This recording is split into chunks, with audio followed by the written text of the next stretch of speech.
An unexpected encounter. Judge Aaron Miles sat comfortably behind the wheel of his car, the hum of the engine a soothing rhythm against the backdrop of a quiet evening. The small town was enveloped in a serene stillness, a contrast to the bustling event he had just attended. A community fundraiser aimed at providing opportunities for underprivileged youth. His speech on hope, perseverance, and justice had resonated with the audience, filling him with a profound sense of fulfillment. As he drove through the nearly deserted streets, he loosened his tie, allowing himself to unwind. His thoughts drifted to his wife and children, who were likely nestled in bed, dreaming peacefully. The glow of streetlights illuminated the road, casting gentle shadows that danced around him. Aaron smiled, reflecting on his journey from humble beginnings to becoming one of the youngest judges in the state. It was a hard-earned achievement, one he cherished deeply. Just as he reached for the radio to play a tune, the sudden flash of red and blue lights lit up his rearview mirror. The serene smile faded, replaced by a knot of anxiety in his chest. He glanced at the speedometer. He was well within the limit, and his car was in perfect condition. There was no reason for a stop, yet the lights continued to flash, demanding his attention.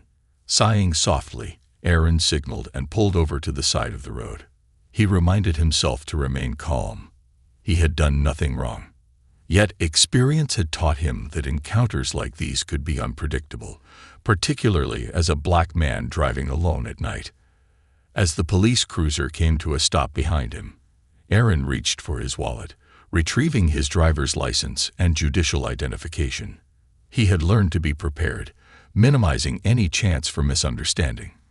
Keeping his hands visible on the steering wheel, he waited, his heart racing slightly as he watched the officer approach. The officer was tall, broad-shouldered, and clad in a dark uniform that seemed to meld into the night. His expression was tense, brows furrowed in suspicion. Aaron exhaled slowly, bracing himself for the encounter. The officer knocked on the window. "Do you know why I pulled you over?" he asked, his tone clipped and confrontational. "No, officer." "Is there a problem?" Aaron replied, maintaining a calm demeanor, his voice steady and polite, a tone he had perfected in the courtroom. The officer's gaze flicked around the interior of the car, taking in every detail. After a moment of silence, he demanded license and registration. Aaron handed over his documents, including his judicial identification card. "Here's my license, registration, and identification. I'm Judge Aaron Miles." For a moment, the officer did not respond. Instead, he scrutinized Aaron, assessing him as if trying to piece together a puzzle. When he finally glanced at the documents, there was a noticeable pause as he read the identification. "Judge?" the officer echoed, his tone shifting slightly, yet still laced with skepticism. "What are you doing out here so late?" "I just attended a community event," Aaron replied, feeling a surge of frustration. "I was heading home." The officer's brow furrowed further, and his demeanor remained stony. "You were speeding. I need to check your vehicle." Aaron's heart raced. "I assure you, I wasn't speeding. You can verify with your radar if you'd like." The officer, ignoring his request, peered into the car, examining the back seat and floor. "I need you to step out of the vehicle." "Sir." "What?" Aaron's voice raised slightly in disbelief. "There's no reason for that. I've done nothing wrong." "Step out of the car," the officer repeated, his tone now authoritative, leaving no room for argument. Feeling the weight of the moment, Aaron slowly opened the door, stepping out onto the pavement. He understood the importance of compliance, especially as a black man in America. Yet a simmering indignation bubbled beneath the surface. "This is unnecessary. I'm a judge." The officer stepped closer, now towering over Aaron. "You fit the description of someone we're looking for." "What description?" Aaron asked, bewildered. "I haven't done anything. I'm just trying to get home." "Just cooperate, and we'll sort this out," the officer insisted, his eyes scanning Aaron with palpable suspicion. As the tension escalated, Aaron's mind raced. He was acutely aware of the implications of being a black man in a situation like this. He had fought against systemic racism throughout his career, and yet here he stood, vulnerable to the same prejudices he had dedicated his life to combating. "Do you have any weapons in the car?" the officer asked abruptly. "No, I do not," Aaron replied firmly, maintaining eye contact. "You're making a mistake." As the officer continued to question him, Aaron felt a mixture of frustration and fear. He knew the consequences of a misunderstanding could be dire. He had seen it happen to others, and he wouldn't allow it to happen to him. After a moment, the officer turned to his cruiser, presumably to call for backup. Anxiety gripped Aaron as he watched the officer's movements, realizing that this was spiraling out of control. "Sir, can I ask why you're treating me like this?" Aaron asked, his voice steady despite the turmoil within. "I'm simply returning home from a community event." "Just hang tight," the officer said dismissively, ignoring Aaron's attempts to reason with him. As minutes dragged on, Aaron felt the weight of the night pressing down on him. The stillness of the evening contrasted sharply with the chaos unfolding. He thought of his family, the warmth of his home, and the life he had built. This was not how his evening was supposed to end. Finally, the officer returned, flanked by a second officer, who approached with a stern expression. "What's the issue here?" the second officer asked, eyeing Aaron with skepticism. "This guy claims to be a judge," the first officer said, gesturing dismissively, "but he was driving suspiciously." "Suspiciously?" Aaron interjected, exasperation creeping into his voice. "I was driving home from a fundraiser. This is an abuse of power." The second officer glanced at Aaron's documents, still in the first officer's hand. "Let's take a look at what we have here." As they reviewed his identification, Aaron took a deep breath, knowing he needed to remain calm. The situation had escalated beyond reason, but he refused to be intimidated. "Judge Miles, right?" the second officer said, finally looking Aaron in the eye. "Sorry for the mix-up. We received a report about a vehicle matching your description." "Which vehicle?" Aaron pressed, the frustration boiling within him. "I was well within the speed limit and have been nothing but cooperative." The second officer nodded slowly, sensing the tension. "Let's just get this sorted out. We'll verify your information."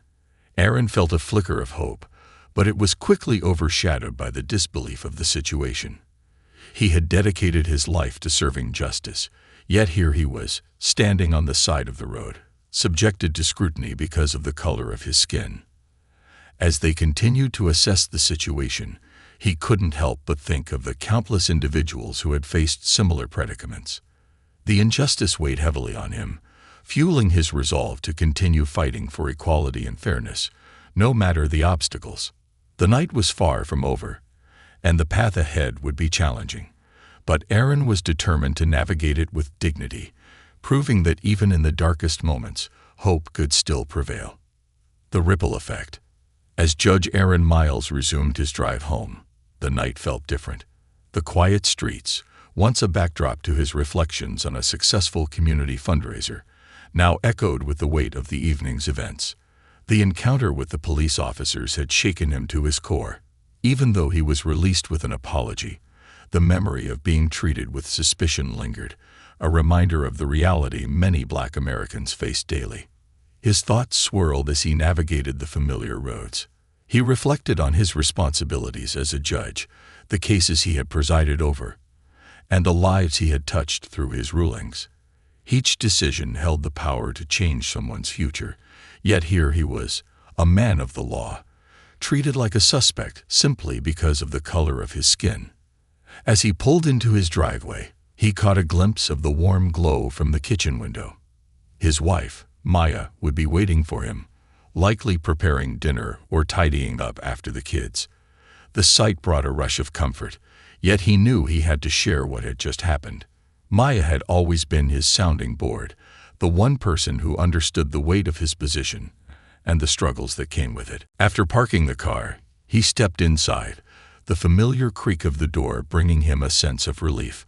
Maya looked up from her task, her expression shifting from curiosity to concern as she saw the tension etched across his face. "Aaron, what's wrong?" she asked, wiping her hands on a dish towel and moving closer. He sighed, running a hand through his hair. "I was pulled over on the way home," he began, choosing his words carefully. "By two officers." Maya's eyes widened, a mix of worry and understanding flooding her features. "Were you speeding? Did something happen?" "No, I was within the speed limit, but they treated me like a criminal. They didn't believe I was a judge at first. It was just a routine stop, but it escalated quickly." As Aaron recounted the encounter, he felt the frustration boiling over. He explained how the officer had approached him with suspicion, how he had been ordered out of the car for no valid reason, and how he had fought to remain calm in the face of such blatant bias. Maya listened intently, her expression shifting from concern to anger as he detailed the incident. "This is outrageous. You've worked so hard to get where you are, and yet they still see you as a threat. It's infuriating." "I know," Aaron replied, his voice heavy with weariness. "It's a reminder that despite my position, I'm still seen through the lens of racial prejudice. This is a reality for so many people, and it's exhausting to keep fighting against it." Maya took a deep breath, her gaze steady as she considered his words. "What can we do about it? This shouldn't happen to anyone, especially not to someone who represents the law." Aaron paused, contemplating the question. He had faced many injustices in his career, but the idea of using his platform to create change had always been in the back of his mind. "Maybe it's time to start a conversation in our community about these issues. I could organize workshops, town hall meetings, something to raise awareness about racial profiling and bias in law enforcement." "Absolutely," Maya agreed, her eyes lighting up with enthusiasm. "You have the experience and the authority to make a real impact. But it needs to be more than just talking. We need action. Perhaps involve local leaders, community advocates, and even the police department to foster understanding." Aaron nodded, feeling a renewed sense of purpose. "I'll reach out to some contacts I have in the community. It's crucial to open a dialogue and find a way to bridge the gap between law enforcement and the communities they serve." That night, as they sat down for dinner, the atmosphere felt charged with a sense of determination. They discussed ideas, brainstormed strategies, and envisioned a future where conversations around race and justice could occur openly and honestly. However, the reality of the situation weighed heavily on Aaron's mind. He knew that initiating this conversation wouldn't be easy. There would be pushback and resistance from those who preferred to ignore the uncomfortable truths. Still, the thought of sparking change within his community filled him with a sense of hope. Over the following days, Aaron dedicated himself to planning. He reached out to local leaders, educators, and activists, gathering a coalition of voices eager to address the issues of racial profiling and systemic injustice. Together, they outlined a series of community workshops designed to educate residents on their rights, foster understanding, and build trust between law enforcement and the community. The first meeting was set for a Friday evening at the local community center. As the day approached, Aaron felt a mix of excitement and anxiety. He hoped that people would show up, that they would engage in meaningful dialogue, and that his efforts would lead to something transformative. On the evening of the event, he arrived early to set up, arranging chairs in a circle to promote open discussion. As participants began to trickle in, Aaron greeted them warmly, sharing his vision for the evening. The room buzzed with energy, a mix of anticipation and apprehension. Maya joined him, helping to facilitate the discussion. As the chairs filled, Aaron looked around the room, taking in the diverse faces, young people, parents, elders, police officers, and community leaders.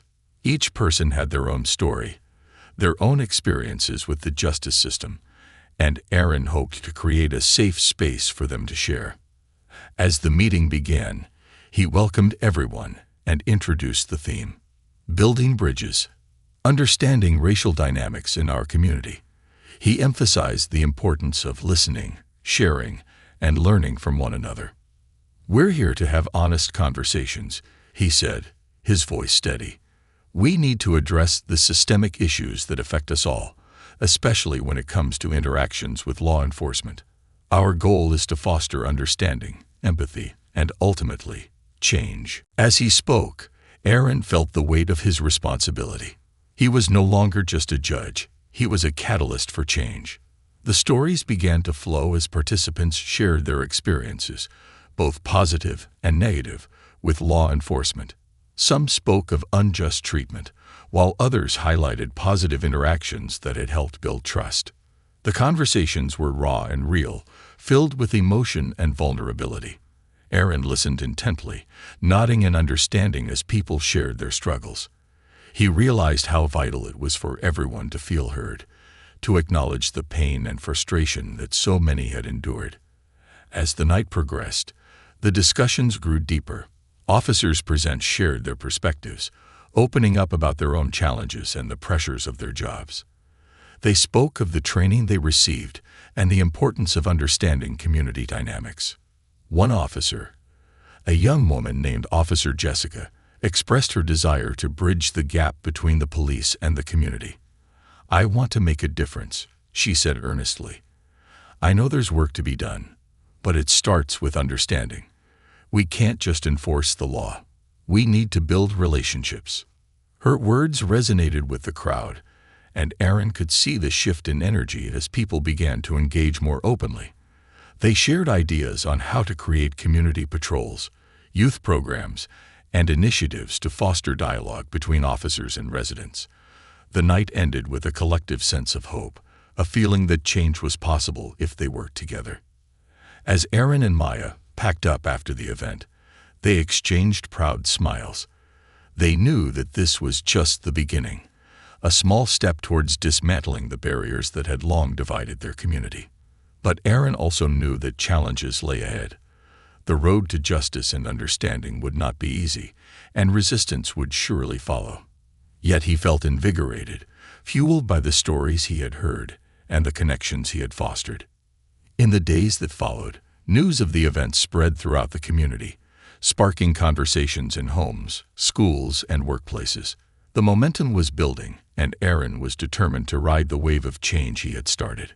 But as he prepared for the next meeting, he could not shake the feeling that his encounter with the police was just the tip of the iceberg. There were deeper issues at play, and he needed to confront them head-on. The journey would be long, but he was ready to lead the way, not just for himself, but for everyone who had ever faced injustice. The ripple effect of that fateful night was just beginning. Aaron Miles had ignited a fire, and he was committed to ensuring it would burn brightly until justice was not just an ideal, but a reality for all. Unforeseen resistance. As the weeks rolled on, Aaron Miles immersed himself in the community's dialogue about racial profiling and justice reform. The enthusiasm generated from the first meeting had ignited his passion for advocacy, and he was determined to transform the momentum into tangible change. However, he soon discovered that the journey toward justice would not be without its obstacles. The next meeting was scheduled to take place at the local community center, a larger venue that could accommodate the growing interest in these important discussions. Aaron was heartened to see the community rallying around the cause, but he was also acutely aware that not everyone shared his vision. Some individuals felt threatened by the idea of confronting systemic racism and were apprehensive about what the discussions might entail for their sense of safety and order. The day before the meeting, an envelope arrived in the mail at his home. The familiar scent of paper mixed with the hint of anxiety as he unfolded the letter. The handwriting was jagged and uneven, sending a chill down his spine. "Stop stirring up trouble, Judge. You're just going to make things worse for yourself. People like you don't belong in positions of power. You think you can change things. You're wasting your time," it read, taunting him with veiled threats. His heart raced as he processed the words. This was not just a dissenting opinion. It felt like a direct attack on his character and his mission. Yet, Aaron knew that such resistance was often a sign that he was on the right path.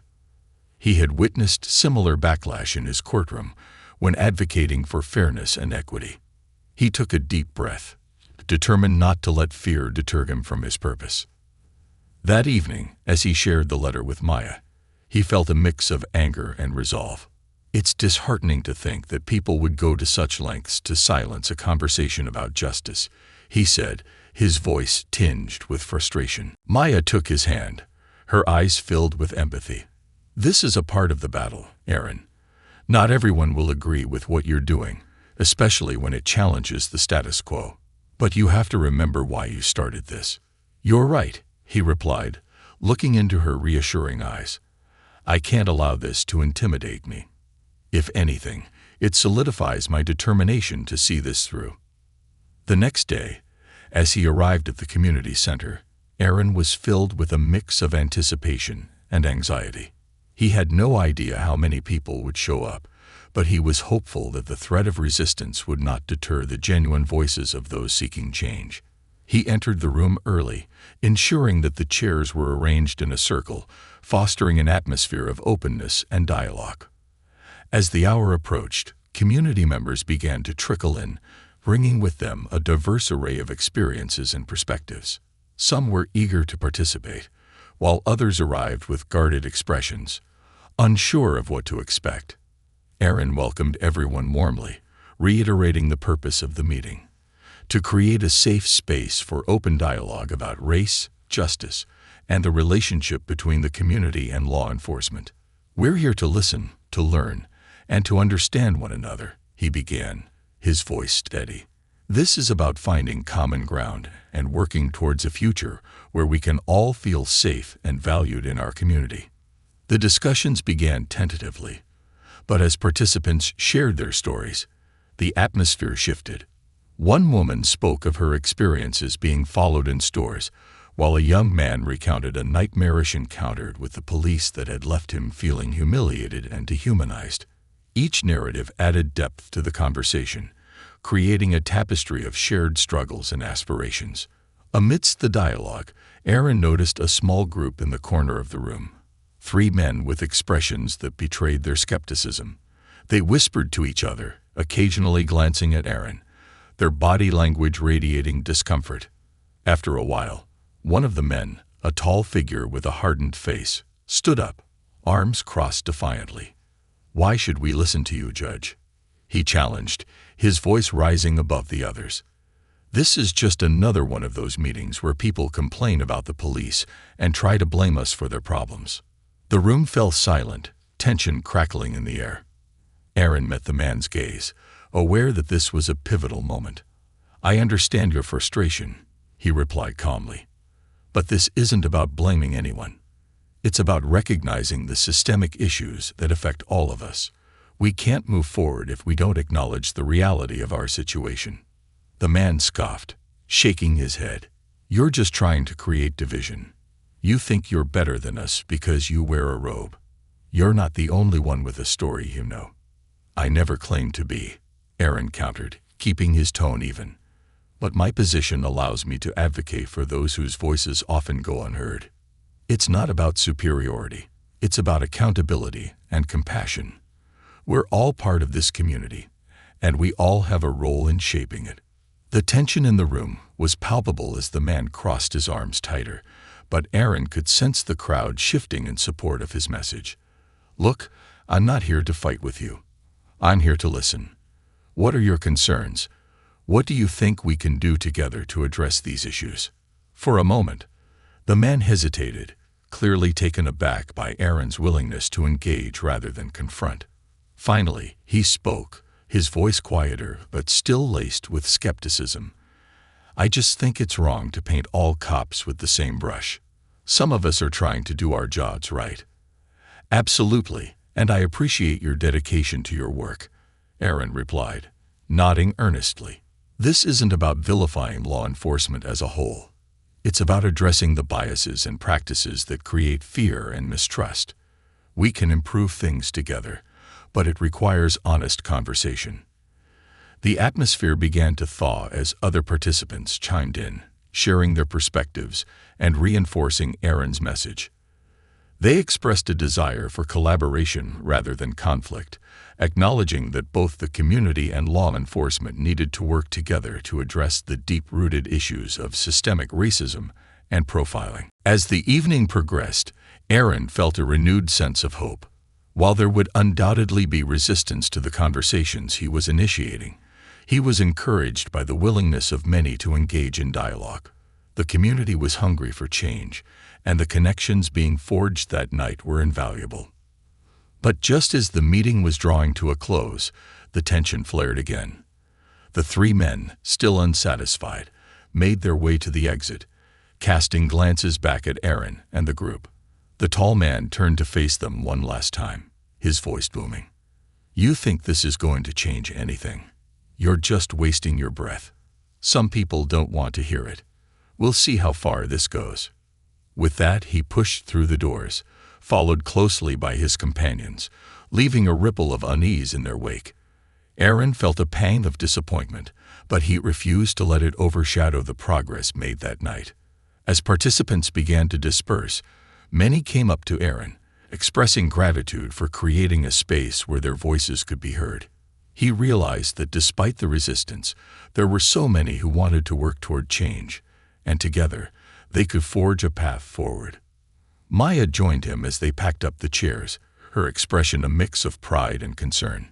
"You handled that well, Aaron," she said, glancing towards the door where the men had exited. "But it's clear there's still a long way to go." "Yeah," he sighed, his heart heavy. "But every step counts. We can't let resistance discourage us. If anything, it shows that we need to keep pushing forward." The journey ahead was fraught with challenges, but Aaron was determined to remain steadfast. He knew that the road to justice would be long and arduous, but each meeting, each conversation, brought them closer to breaking down the walls that had long divided their community. As he drove home that night, the weight of the encounter lingered in his mind, but so did the hope ignited by the discussions. The letter he had received earlier felt like a distant memory, a reminder of the resistance he would face, but also of the resilience he must embody. With each challenge, he felt more resolved to keep fighting for justice, not just for himself, but for every voice that had been silenced. The road ahead was filled with uncertainty, but Aaron Miles was ready to confront it all, armed with the belief that change was not just possible, it was necessary. Rallying the community. As the sun rose the next morning, Aaron Miles felt the weight of the previous night's meeting still pressing on his shoulders. The memory of the resistance he faced haunted him, but rather than discouraging him, it fueled his determination to advocate for change. He knew that transforming the dynamics of his community wouldn't be easy, but he believed in the power of collective action. That morning, while sipping his coffee, Aaron sketched out a plan. He envisioned a community rally, a gathering that would not only address issues of justice and equality, but also promote unity and healing. He wanted to create a space where individuals could share their experiences, confront biases, and cultivate understanding among all members of the community. Determined to make the event impactful, he began reaching out to local leaders, organizations, and activists, gauging their interest in participating. To his delight, many responded enthusiastically, eager to contribute their time and resources. It became clear that there was a deep desire for dialogue within the community, and Aaron felt a renewed sense of hope. Among those who reached out was Pastor James, a well-respected figure in the community known for his advocacy for social justice and equality. Aaron arranged a meeting with him to discuss the rally and how they could collaborate to ensure it resonated with a wide audience. When they met at a local coffee shop, Pastor James greeted Aaron with a warm smile. "I've been following your efforts, Judge Miles," he said, his voice full of sincerity. "What you're trying to do is incredibly important. We need more leaders like you willing to tackle these tough issues." "Thank you, Pastor," Aaron replied, grateful for the support. "I believe it's crucial to bring the community together, to foster dialogue and understanding. The rally could be a platform for healing, and I would love your help in making it happen." Pastor James nodded thoughtfully. "Absolutely. I can mobilize my congregation, and reach out to other churches in the area. It's vital that we have diverse voices represented, people from different backgrounds, faiths, and experiences. They brainstormed ideas for the rally, discussing potential speakers, activities, and ways to engage the community. Aaron suggested including testimonies from individuals who had experienced racial profiling, while Pastor James proposed inviting local leaders to speak about their vision for a more inclusive community. Let's also create spaces for discussions, Pastor James added. Workshops where people can learn about their rights, and sessions focused on bridging the gap between law enforcement and the community. This will not only educate, but also empower individuals to speak out. The conversation flowed, each idea building on the last, creating a blueprint for an event that promised to be transformative. They agreed to hold the rally in a central park, where families could gather, enjoy the outdoors, and participate in various activities. As they parted ways, Aaron felt invigorated, ready to take on the next steps to bring their vision to life. Over the following weeks, word spread about the rally. Aaron and Pastor James worked tirelessly, coordinating with community organizations, local businesses, and schools to garner support. Flyers were distributed, social media campaigns were launched, and community members began sharing their stories in anticipation of the event. The days leading up to the rally were filled with excitement and nervous energy. Aaron organized volunteers to help set up, coordinating logistics and ensuring that everything would be in place. Maya, ever supportive, took charge of organizing food and refreshments, reaching out to local vendors who were eager to contribute to the cause. On the day of the rally, the sun shone brightly, casting a warm glow over the park. As Aaron arrived early to oversee the setup, he felt a wave of anticipation wash over him. Colorful banners adorned the space, and tables were lined with information on civil rights, community resources, and ways to get involved. People began to gather, filling the park with a diverse array of faces, young and old, families and individuals, all united by a common goal. Aaron moved through the crowd, greeting attendees and encouraging them to share their thoughts and experiences. As the rally officially commenced, Pastor James took the stage first, his voice resonating with warmth and authority. Welcome, everyone. Today, we come together to listen, to learn, and to heal. We stand united, recognizing that while we may have different backgrounds, we share a common humanity and a desire for justice. The crowd erupted in applause, and Aaron felt the energy swell around him. He stood alongside Pastor James, watching as the crowd connected through shared stories. One by one, individuals stepped forward to share their experiences, stories of racial profiling, unjust treatment, and the struggle for equality. Each narrative added depth to the gathering, illustrating the pervasive nature of the issues at hand. A young woman, her voice steady yet emotional, spoke of her encounters with police officers who treated her with suspicion simply because of her appearance. "I am tired of living in fear," she said, her eyes glistening with tears. "I want to feel safe in my own community." The crowd nodded in understanding, a collective acknowledgement of the pain shared. Aaron took the opportunity to address the audience, standing with unwavering conviction. These stories matter. They are not just statistics.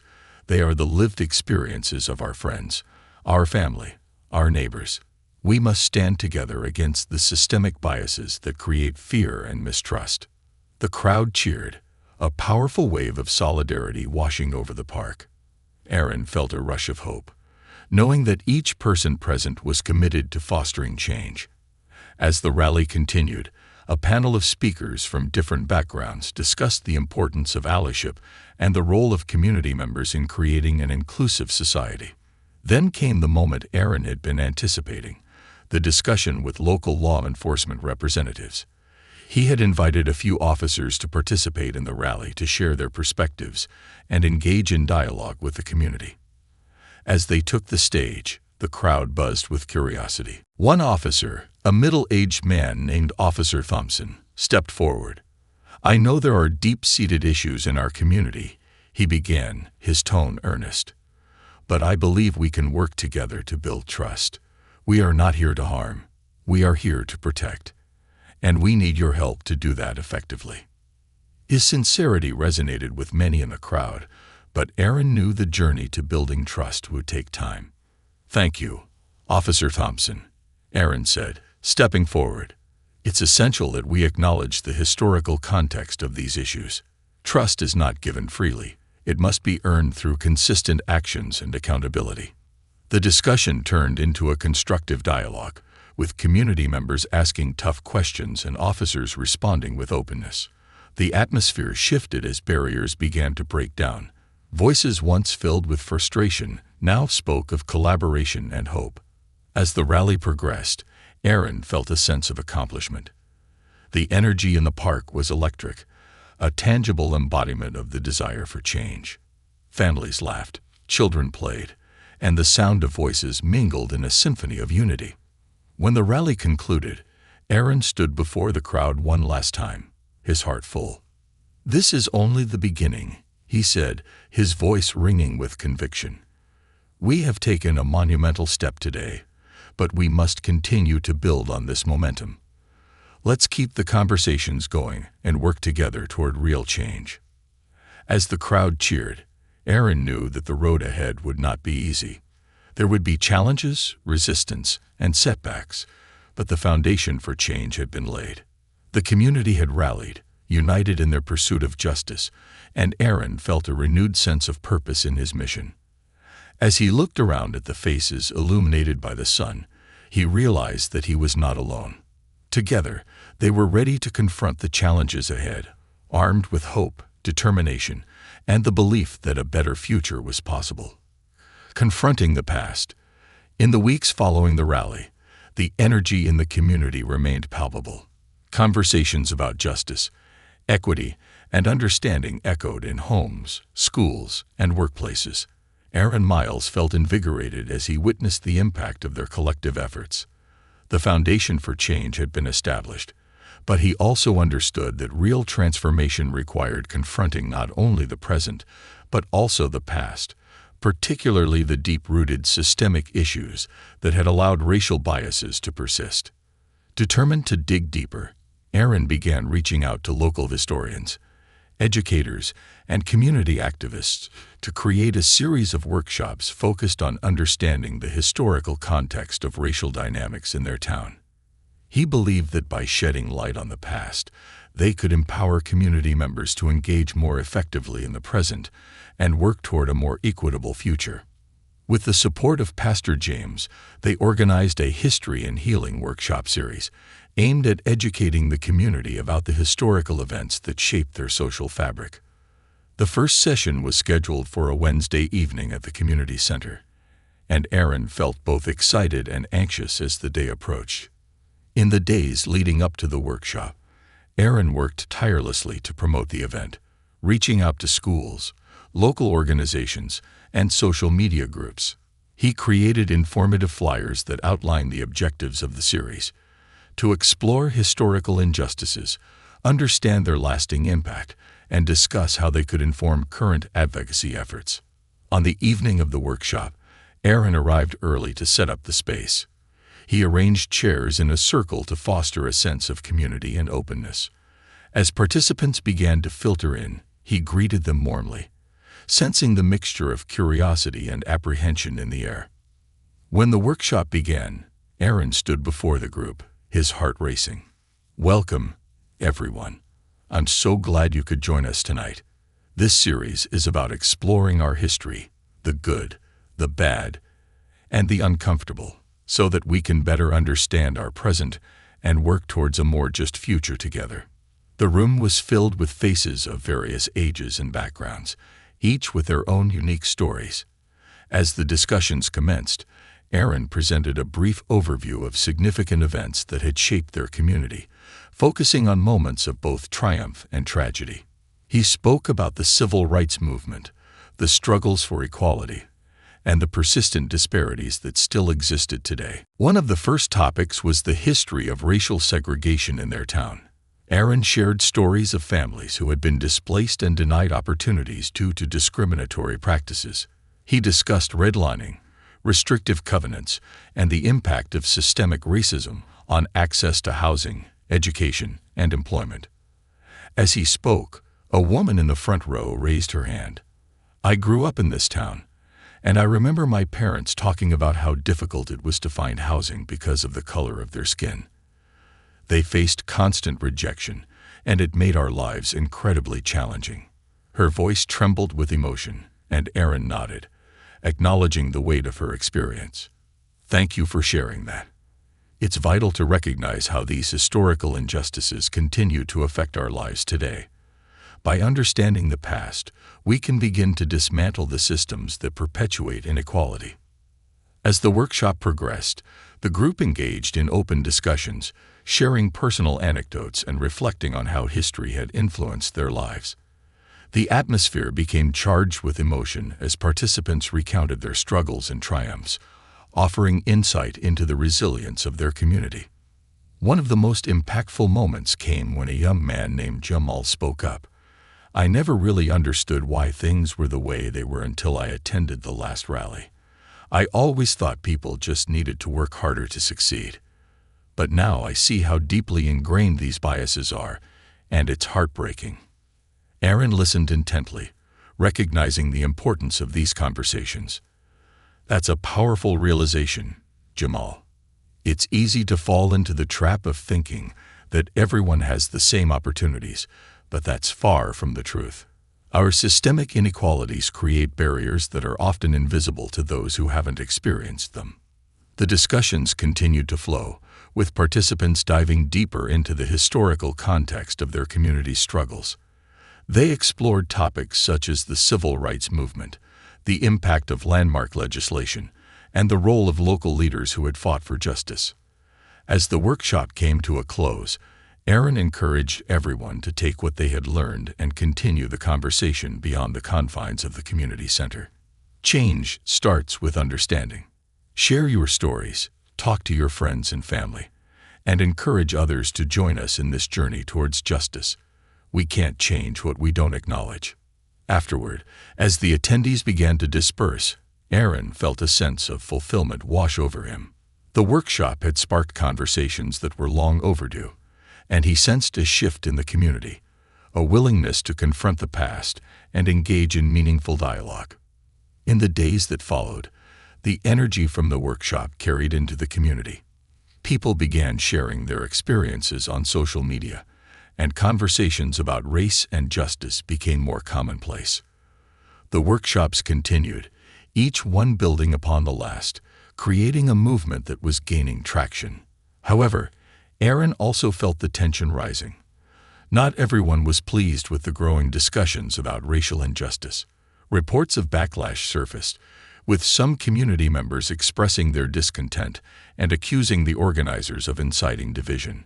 One evening, as Erin reviewed emails from concerned citizens, he received another anonymous message, this time more aggressive than the last. "You think you're some kind of hero, don't you? You're only making things worse for our community. We don't want your lectures on history. Keep your agenda out of our town." Erin read the message twice, a sense of dread settling in. It was clear that his efforts were being met with hostility from a segment of the population that felt threatened by the conversation surrounding race and justice. He discussed the message with Maya that night, sharing his frustrations and fears.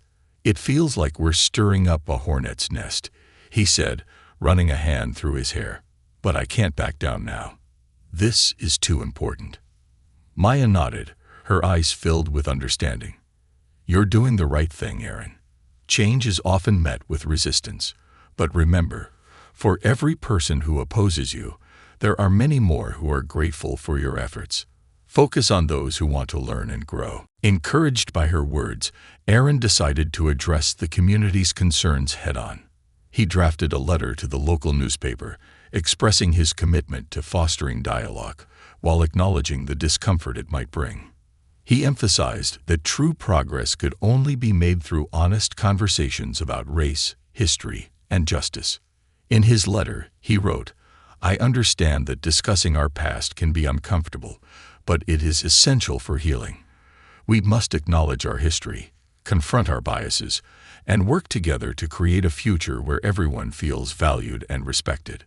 The following week, the newspaper published Aaron's letter alongside several letters from residents expressing their support and opposition. The community buzzed with conversation, some applauding his efforts while others remained staunchly resistant. Yet amidst the division, Aaron noticed a glimmer of hope. New participants began attending the workshops, eager to learn and engage in the discussions. The series had taken on a life of its own, drawing in people who wanted to confront their own biases and understand the perspectives of others. As the weeks turned into months, Aaron remained committed to the cause, rallying the community to engage in thoughtful dialogue. The workshops grew in popularity, leading to collaborations with local schools and organizations that sought to implement similar programs aimed at educating the youth about history and social justice. With each session, Aaron felt the community moving closer to a shared understanding. The discussions became more nuanced, and participants began to take ownership of the conversation, sharing their ideas for action and advocacy. However, he was acutely aware that the road ahead would continue to be challenging. As the movement grew, so did the resistance. But with every story shared and every voice raised, Aaron Miles felt more empowered to continue fighting for justice, armed with the belief that confronting the past was a necessary step toward a more equitable future. The community was awakening, and Aaron was determined to guide it toward a brighter tomorrow, one where understanding, empathy, and justice reigned supreme. Seeds of change. The momentum that Judge Aaron Miles had cultivated within the community was palpable. Over the past few months, the workshops had blossomed into a grassroots movement, drawing in a diverse audience eager to engage in meaningful conversations about race, history, and justice. Participants were not only sharing their stories, but also brainstorming actionable solutions to the challenges they faced. As he prepared for an upcoming session titled Building Bridges, Solutions for Our Community, Aaron decided it was essential to gather input from various stakeholders. He reached out to local schools, youth organizations, law enforcement representatives, and community leaders to identify pressing issues that affected their town. His goal was to ensure that the discussion would be grounded in the realities of everyday life, addressing the concerns and aspirations of all community members. On the evening of the session, the community center buzzed with energy. Aaron arrived early to set up the space, arranging chairs in a circle to foster an open atmosphere conducive to dialogue. The room was adorned with colorful banners created by local youth, each one displaying messages of hope, unity, and justice. As attendees began to fill the room, Aaron could feel the anticipation in the air, a mix of excitement and a bit of anxiety about the discussions that lay ahead. Once everyone was settled, Aaron welcomed the crowd, his heart swelling with pride. Thank you all for being here tonight. Your commitment to this conversation speaks volumes about our community's dedication to justice and understanding. Tonight, we're not just discussing problems, we're here to generate solutions. The room erupted in applause, and Aaron felt a wave of encouragement wash over him. I'd like to start by highlighting some of the key issues we've identified through our previous discussions, he continued. We'll address educational disparities, the need for better community police relations, and access to resources for underprivileged families. As he laid out the agenda, the participants leaned forward, eager to engage. Aaron facilitated a brainstorming session, encouraging attendees to break into small groups to discuss each topic. The energy in the room was infectious, with voices raised in passionate discussion. He moved from group to group, listening to their ideas and offering guidance.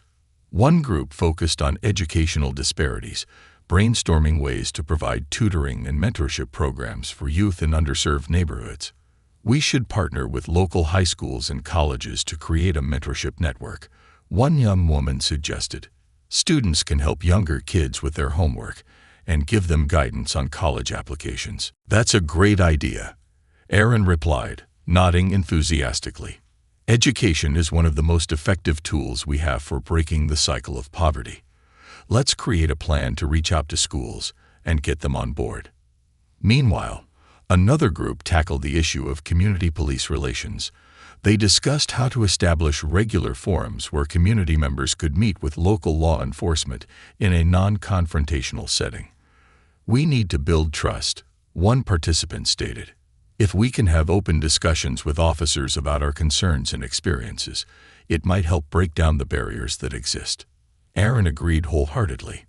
Community policing initiatives can play a significant role in fostering understanding. If we can create opportunities for officers and residents to interact as neighbors rather than adversaries, we can begin to change the narrative.